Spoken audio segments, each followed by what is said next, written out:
నమః శివాయ. అందరికీ నమస్కారం. కార్తీక మాసం ప్రారంభమైంది కదండి. మరి కార్తీక మాసం అనగానే మనకి గుర్తొచ్చేది శివకేశవుల ఇద్దరికీ కూడా ఎంతో ప్రీతికరమైనది అన్నమాట. అలాగే పరమశివుడికి ఎంతో ప్రీతికరమైన మాసం ఈ కార్తీక మాసంగా మనం చెప్పుకుంటాము. ఇక మరి కార్తీక మాసం యొక్క విశిష్టత ఏమిటి? అసలు ఒక్క రోజని కాదండి, ఈ కార్తీక మాసంలో ప్రతిరోజు కూడా ఎంతో విశిష్టమైన రోజు అన్నమాట. మరి ఏ తిథి రోజు ఏ దేవుణ్ణి పూజించాలి, అలాగే ఏ పని చేయాలి అనేది మనం ఇంతకు ముందు ఒక వీడియో కూడా మనం షేర్ చేశామండి. దాని లింక్ కూడా నేను ఇక్కడ డిస్క్రిప్షన్లో అయితే ఇస్తాను. ఇక మరి ఈ కార్తీక మాసం తప్పకుండా చేయవలసిన పనులు ఏమిటి అనేది మనం ఇప్పుడు తెలుసుకుందాము. న కార్తీక నమో మాసః నదేవం కేశవాత్పరం నచ వేద సమం శాస్త్రం నతీర్థం గంగాయాస్తమం అని మన స్కంద పురాణంలో ఉంటుంది. అంటే ఏంటి అంటే కార్తీక మాసానికి సమానమైనటువంటి మాసం లేదు. అలాగే శ్రీ మహావిష్ణువుకి సమానమైన దేవుడు లేడు. వేదముతో సమానమైన శాస్త్రం లేదు. గంగతో సమానమైన తీర్థం లేదు అని అర్థం అన్నమాట. మరి మనం చెప్పుకున్నట్లు శివకేశవుల ఇద్దరికీ కూడా ఎంతో ప్రీతికరమైనటువంటి మాసం ఈ కార్తీక మాసం. హిందూ సంస్కృతి సంప్రదాయంలో కార్తీక మాసం వచ్చిందంటే చాలు, ఇక ఆ రోజులు పండగ దినాలే అన్నమాట. ప్రతిరోజు కూడా విష్ణవాలయం, శివాలయం ఇవన్నీ కూడా మరి భక్తులతో కిటకిటలాడుతూ ఉంటుంది. అందులోనూ కార్తీక మాసం ఈశ్వరాధారణకు ఎంతో ముఖ్యమైనదన్నమాట. దేశం నలుమూలలా ఉన్నటువంటి ప్రముఖ ఆలయాల్లో రుద్రాభిషేకాలు, రుద్ర పూజ, లక్ష బిల్వదల పూజలు, అలాగే అమ్మవారికి లక్ష కుంకుమార్చనలు ఇలా విశేషంగా ఆచరిస్తూ ఉంటారు. ఇక ఈ కార్తీక మాసంలో మనం ఏ పూజ చేస్తే ఏం ఫలితం లభిస్తుంది, మరి ఆ విశేషం ఏంటి అనేది మనం ఇప్పుడు చూద్దాం.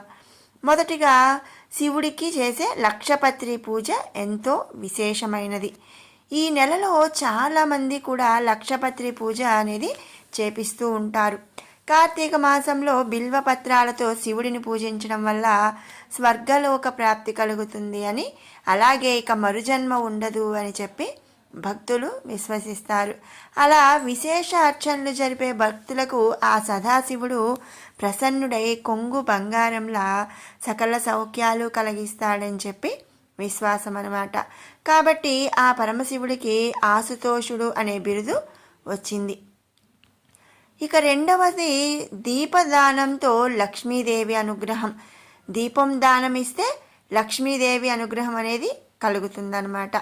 ఈ కార్తీక మాసంలో పవిత్ర నదిలో లేదా పవిత్ర జలంతో బ్రహ్మ ముహూర్తంలో స్నానం చేయటం ఎంతో విశిష్టత కలిగి ఉంటుంది. అయితే మరి ఇప్పటి మన ఈ కలియుగం, ఇక ఈ రోజుల్లో అయితే ప్రతిరోజు నదిలో స్నానం చేయటం అనేది అసాధ్యం. కాబట్టి మనం ఇంటి దగ్గర కానీ లేదా ఒక కాలువ మన దగ్గరలో ఉండే కాలువలో కానీ, ఇక అది కూడా అవకాశం లేని వాళ్ళు మనం ఇంటిలో బ్రహ్మ ముహూర్తంలో స్నానం చేయటం అనేది ఎంతో విశిష్టమైన విషయం అన్నమాట. ఈ పవిత్రమైన పుణ్యమాసంలో మహిళలు ఏం చేస్తారండి? ఉదయాన్నే నిద్రలేచి స్నానం ఆచరిస్తారు, అనంతరం దీపారాధన చేస్తారు. కార్తీక మాసంలో దీపదానానికి ఎంతో ప్రాముఖ్యత అనేది ఉందన్నమాట. ఈ మాసంలో పవిత్ర నది లేదా ఆలయం లేదా ఇంట్లో తులసి దగ్గర ప్రతిరోజు దీపం దానం చేయడం చాలా ప్రాముఖ్యత కలిగి ఉంటుంది. దీపం దానం చేయడం అంటే ప్రతిరోజు దీపం అనేది మనం పెట్టడం అన్నమాట. కార్తీక పౌర్ణమి లేదా శరద్ పూర్ణిమ నుంచి ప్రతిరోజు ఈ దీపదానం చేస్తారు. ఈ మాసంలో దీపాన్ని దానం చేయడం వల్ల ఇంట్లో జీవితంలో చీకటి అనేది తొలగిపోతుందని, లక్ష్మీదేవి అనుగ్రహం కలిగి ఆ ఇల్లు సిరి సంపదలతో నిండిపోతుంది అని చెప్పి విశ్వసిస్తారనమాట. మనం చూస్తే ప్రతిరోజు కూడా బ్రహ్మ ముహూర్తంలో, అంటే కార్తీక మాసం నెల రోజులు కూడా బ్రహ్మ ముహూర్తంలో లేచి చక్కగా మరి దీపాలు వెలిగించి చుక్కలకి చూపించటం, అలాగే తులసి కోట దగ్గర దీపాలు వెలిగించటం అనేది మనం చేస్తూ ఉంటాము. ఇక మూడవది కార్తీక పౌర్ణమి.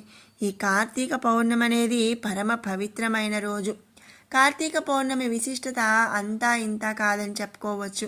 ఆ రోజున నదీ స్నానం ఆచరించి శివుడికి ప్రత్యేక పూజలు చేస్తారు. ఈ కార్తీక పౌర్ణమి వేళ 365 ఒత్తులతో దీపారాధన చేసి ఆ పరమేశ్వరుణ్ణి దర్శించుకుంటారనమాట. పున్నమి వెలుగుల్లో కార్తీక దీపాలను వెలిగించి నదుల్లో పారే నీటిలో వదులుతారు. అలాగే సోమవారాలు కఠిన ఉపవాస దీక్షను ఆచరిస్తారు. ఇక కార్తీక మాసంలో చేసే దీపారాధన మహిమాన్వితమైనదని బలంగా నమ్ముతారనమాట. ఇక ఆఖరిది ప్రదోష కాలంలో శివారాధన. కార్తీక మాసంలో శివాలయంలో దీపారాధన చేసి పూజలు చేసిన వారికి ముఖ్యంగా ప్రదోషకాలం అంటే సాయంత్రం 5 తర్వాత నుంచి చీకటి పడేలోపు శివారాధన చేసిన విశేషమైన పుణ్యం అనేది లభిస్తుందని, తద్వారా ఈతి బాధలు తొలగిపోతాయని విశ్వాసం అంట. అలాగే ప్రదోషకాలంలో శివాలయంలో పూజలు చేసేవారికి సకల దోషాలు తొలగిపోతాయని కూడా నమ్మకం. అందుకే చాలామంది శివభక్తులు ఏం చేస్తారంటే సాయంత్రం వేళ గుడిలో దీపారాధన అనేది చేస్తారు. ఇలా చేయడం వల్ల ఏంటంటే జన్మజన్మల పాపాలు తొలగిపోతాయని కూడా విశ్వసిస్తారు. ఇవి మరి కార్తీక మాసంలో మనం ముఖ్యంగా చేయవలసినటువంటి పనులండి. ఇక కార్తీక మాసం అంటేనే స్నానం, దీపం, అలాగే దానం, ఈ 3 కూడా ఎంతో విశేషమైనవి.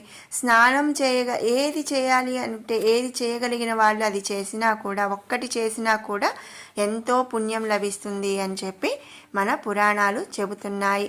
ఇదండి మరి కార్తీక మాసంలో చేయవలసినటువంటి పనులు. మీకు ఈ వీడియో నచ్చినట్టయితే లైక్ చేయండి, షేర్ చేయండి. ఇలాంటి మరిన్ని మంచి వీడియోస్ కోసం మన షడ్రుచులు బై కిరణ్ ఛానల్ని సబ్స్క్రైబ్ చేసుకోవడం అస్సలు మర్చిపోవద్దు. మరొక మంచి వీడియోతో మళ్ళీ కలుసుకుందాం. Thanks for watching. ఓం నమః శివాయ. ఓం శ్రీ కార్తీక దామోదర స్వామియే నమః.